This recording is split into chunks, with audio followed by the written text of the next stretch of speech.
Neutralisation des dizaines de terroristes dans les banlieues de Damas, d'Alep, Daraa et Konaitra.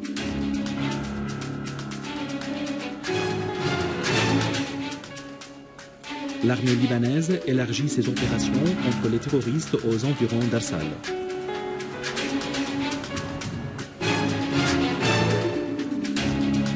Les avions de chasse irakiens tuent 265 terroristes et détruisent nombre de leurs rassemblements.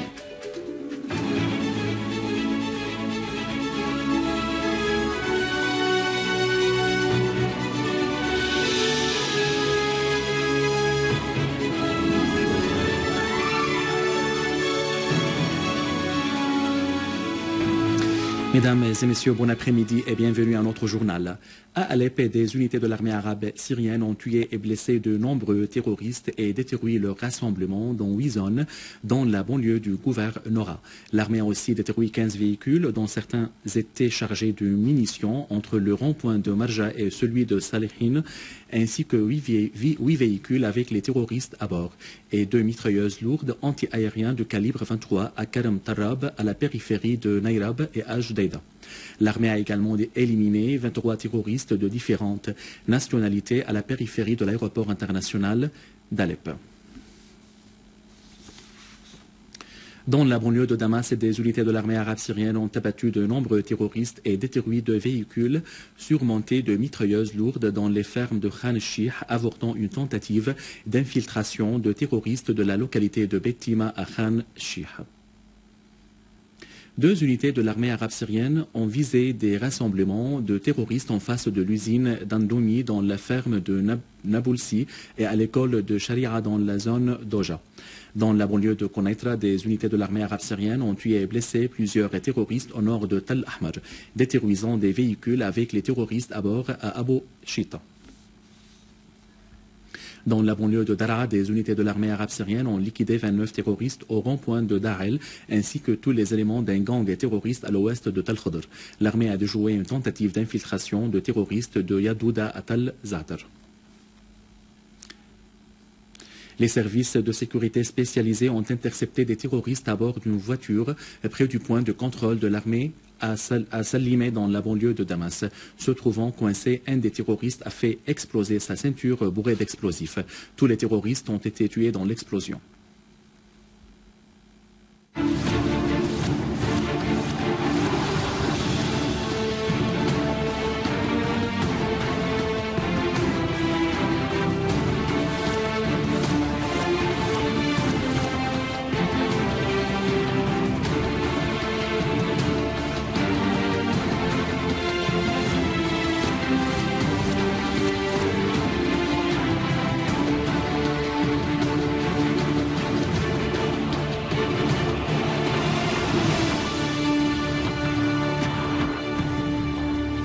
Au Liban, les accrochages se poursuivent entre l'armée libanaise et les terroristes aux alentours du village Arsal. Les terroristes ont subi des pertes collatérales lors de ces affrontements.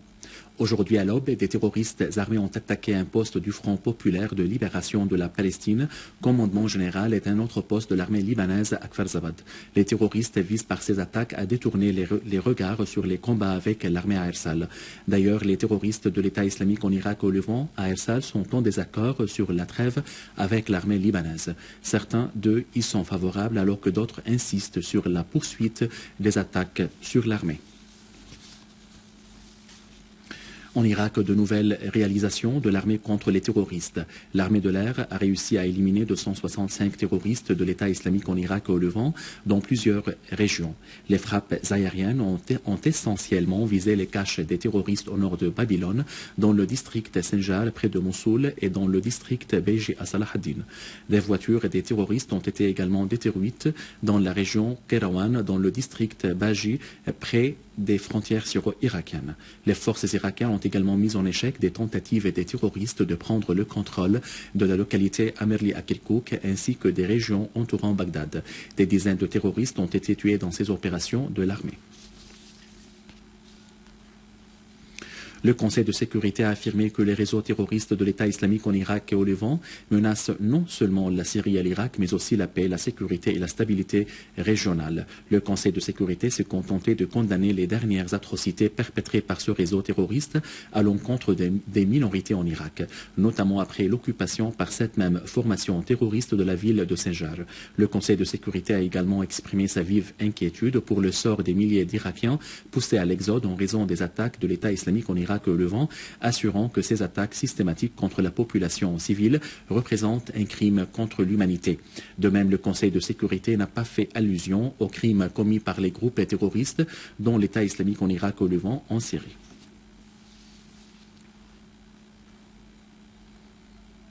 Les habitants de certaines zones à Gaza ont profité du cessez-le-feu pour regagner et vérifier leurs maisons réduites à l'état de gravat du fait des massacres perpétrés par les sionistes durant un mois contre l'être humain et la pierre.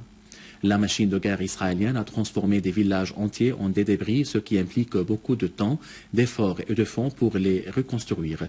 1881 citoyens, en majorité des civils, sont tombés en martyrs alors que 9563 autres ont été blessés du fait de cette agression israélienne barbare. En dépit de tous les crimes de l'occupant, les Gazaouis sont actuellement plus déterminés que jamais à rentrer à leur domicile et à poursuivre leur vie. À la fin de ce journal, je vous rappelle les principaux titres. Neutralisation des dizaines de terroristes dans les banlieues de Damas, d'Alep, Daraa et Konetra.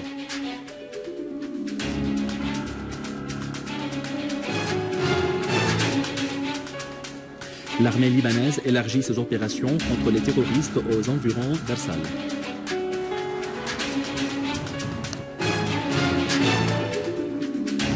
Les avions de chasse irakiens tuent 265 terroristes et déterrorisent nombre de leurs rassemblements.